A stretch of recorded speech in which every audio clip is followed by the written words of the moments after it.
Point पाहायचा आपल्याला, formation of drop or bubble. Okay, एखादा जेव्हा बबल किंवा ड्रॉप तयार होतो, ठीक आहे, ड्रॉप तयार होतो तो कसा असतो तर स्पेरिकल इन शेप असतो. Spherical in shape. ओके, त्यानंतर महत्त्वाचं म्हणजे जेव्हा आता हा ड्रॉप तयार होतो, बरोबर आहे, हा ड्रॉप तयार झाल्यानंतर याच्यावर ग्रॅव्हिटेशनल फोर्ससुद्धा ॲक्ट व्हायला पाहिजे. कोणता फोर्स?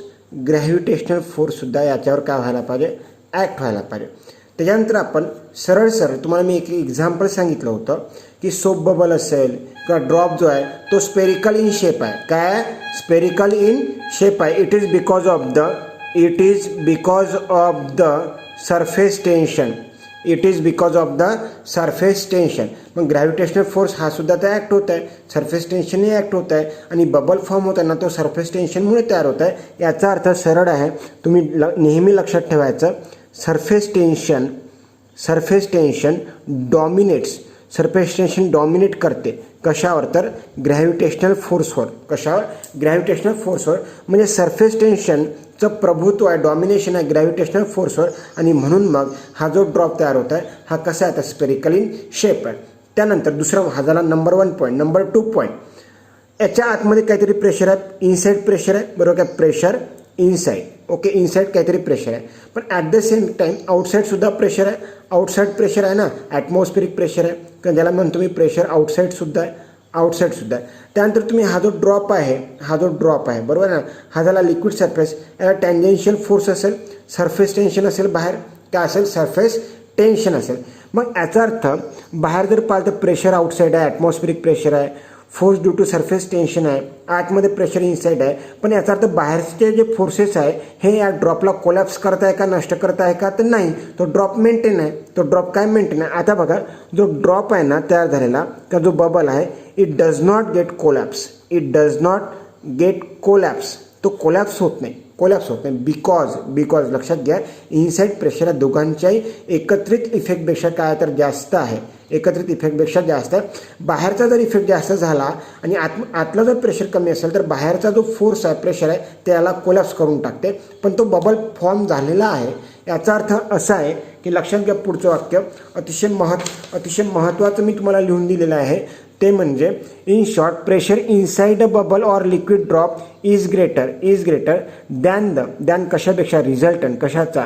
एक्सटर्नल प्रेशर आणि force of the surface tension. म्हणजे जे इनसाइड प्रेशर आहे, inside pressure inside is greater than the resultant कशाचा? दोन गोष्टीचा म्हटलं आपण, प्रेशर आउटसाईड आणि सरफेस टेन्शन. म्हणजे एक्सटर्नल प्रेशर जे काही आहे ते बाहेरचं, आणि दुसरं म्हणजे आपण काय म्हटलं? Force due to surface tension. या दोघांचाही एकत्रित इफेक्ट हा कमी आहे आणि जास्त काय तर प्रेशर इनसाईड आहे. हे इनसाईड प्रेशर त्या बबलला फॉर्म करून ठेवते, ॲज इट इज ठेवते, त्याला कोलॅप्स होऊ देत नाही. नेक्स्ट पॉईंट पाहायचा आहे आणि महत्त्वाचा एक्सप्रेशन आहे, expression for excess pressure. Excess कुठे आहे तर इनसाईड. आताच म्हटलं आपण की ड्रॉप जो बबल असेल त्याच्या आतमध्ये इनसाईडमध्ये जास्त प्रेशर आहे. Excess pressure inside a liquid drop. Derive the expression for, यालाच म्हटलं जातं Laplace law of a spherical membrane. यालाच म्हटलं जातं expression for work done by the excess pressure. जे एक्सेस प्रेशर आहे आतमधलं, याच्यामुळे झालेलं वर्क डन. ठीक आहे, तर हे एक्सप्रेशन आहे, अतिशय महत्त्वाचं आहे, हे आपल्याला व्यवस्थित पाहायचं आहे. आता बघा, सपोज आपण एक ड्रॉप कन्सिडर केला.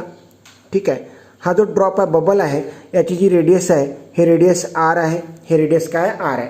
हा जो बबल आहे किंवा हा जो स्पेरिकल ड्रॉप आहे हा तयार झालेला आहे. का तयार झालेला आहे? कारण की इनसाईड प्रेशर काय तर जास्त आहे. कशापेक्षा? तर एकत्रित इफेक्ट कशाचा? तर external pressure and force due to surface tension. P inside is greater than certainly P outside. मग आतमधलं प्रेशर आपल्याला दाखवायचं आहे तर ते म्हणू आपण पी आय आणि आउटसाईड प्रेशर म्हणू आपण किती आहे तर PO. PI is greater than PO. मग आपल्याला एक्सप्रेशन जे काढायचं आहे ते कशाचं काढायचं आहे? इनसाईड प्रेशरचं, एक्सेस प्रेशरचं काढायचं आहे. मग येथे पहिला पॉईंट, एक्सेस प्रेशर म्हणजे जास्तीचं pressure. Excess pressure is equal to, मला सांगा एक्सेस काढायचा म्हणजे डिफरन्स घ्यायचा आहे इनसाईड आणि आउटसाईड. जास्त कोणता? इनसाईड. मग आपण असं लिहू शकतो PI मायनस PO. काय लिहू शकतो आपण, P I minus P O असं आपण नक्कीच लिहू शकतो. हे काय झालं, एक्सेस प्रेशर. ठीक आहे. त्यानंतर हा जो स्पेरिकल ड्रॉप आहे याची रेडियस किती आहे, आर आहे. याची रेडियस किती आहे, आर आहे.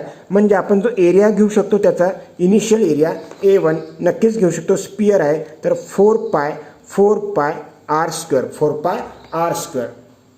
आता सपोज आपण काय केलं, हा जो ड्रॉप आहे ना, ज्या ड्रॉपची इनिशियल रेडियस आर आहे याला थोडं बघा, P I is greater than P O हे तर समजलंच आहे, बरोबर आहे. हा इफेक्ट आहे त्याच्यावर ॲक्ट होणारा. आता याला थोडी याची रेडियस वाढवली, एक्सटेंड केली आणि हा झाला नवीन ड्रॉप तयार झाला.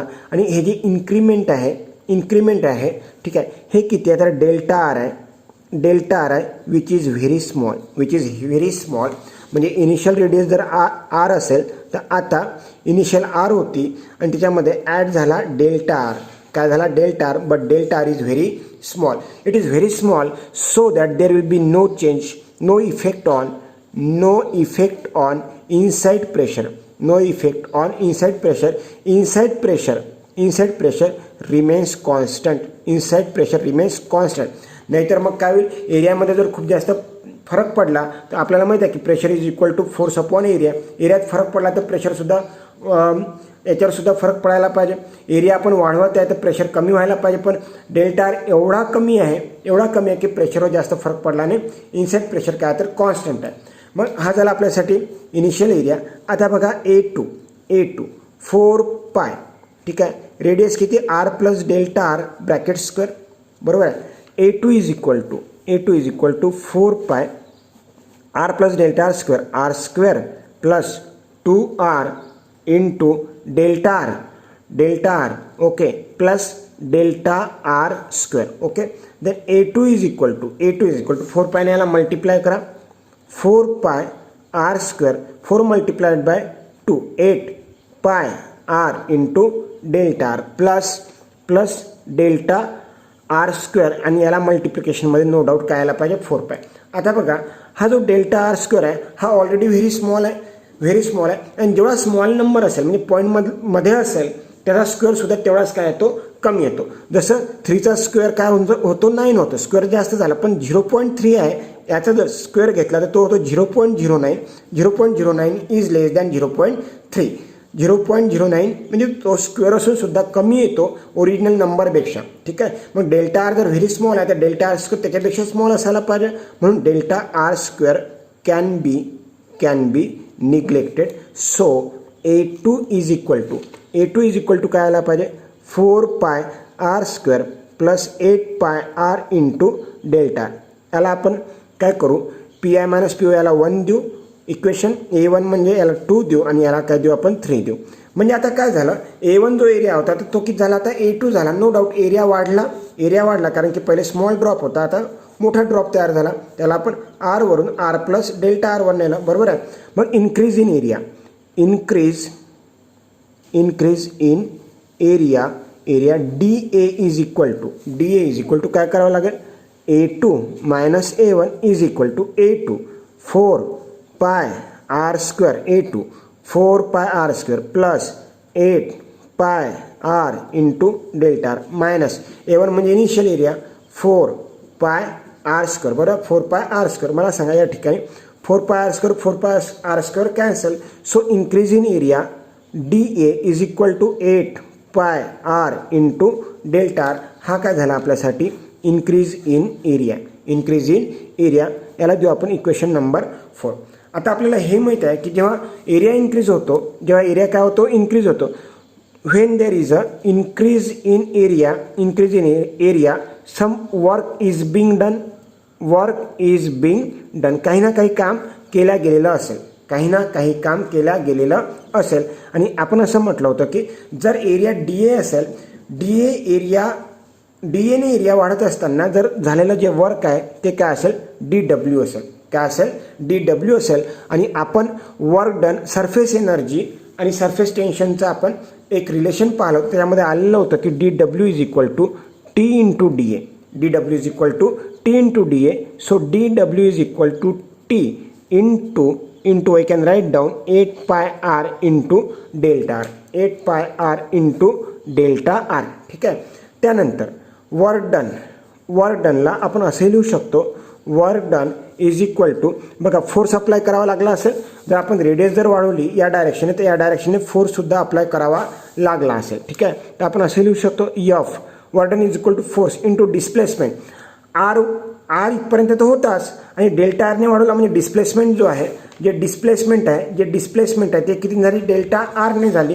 तर so work done is equal to force into displacement that is delta R. Now this force बघा काय ना, P I minus P O, इकडे P I minus P O net excess pressure आहे ॲट होणारं, inside pressure काय तर जास्त आहे. ठीक आहे, P I minus P O तर आहेच, पण आता आपल्याला जर फोर्स अप्लाय करायचा आहे या डायरेक्शनने, आउटसाईड डायरेक्शनने काय अप्लाय करायचं आहे, फोर्स. ठीक आहे, प्रेशर इज इक्वल टू काय होतं, force upon area. Force is equal to काय व्हायला पाहिजे, प्रेशर इंटू एरिया. पण या ठिकाणी प्रेशर किती अप्लाय करावं लागेल, तर जेवढं एक्सेस इनसाईड प्रेशर आहे ना तेवढंच अप्लाय करावं लागेल. म्हणून येथे येते एक्सेस प्रेशर इंटू एरिया. आता बघा work done is equal to force into delta. मग फोर्स म्हणजे काय म्हटलं आपण, access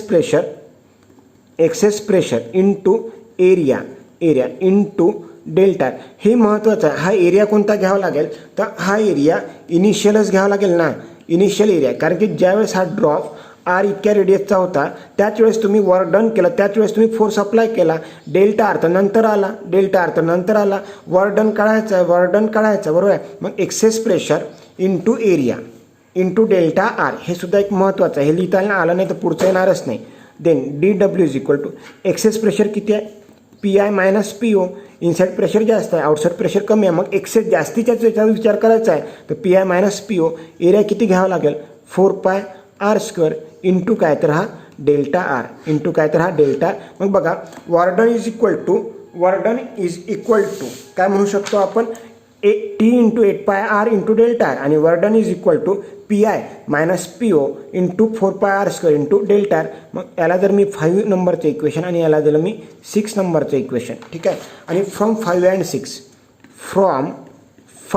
and 6 both are the quantities which represents the work done while increasing the radius from r to r plus delta r, or it is the work done while increasing the area from a1 to a2, or it is the work done while increasing the area by dA amount.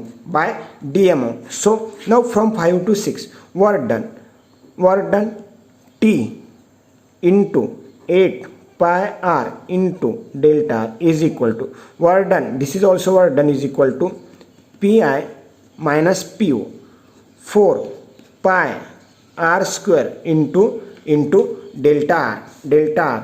See now this pi get cancel. ठीक आहे, r.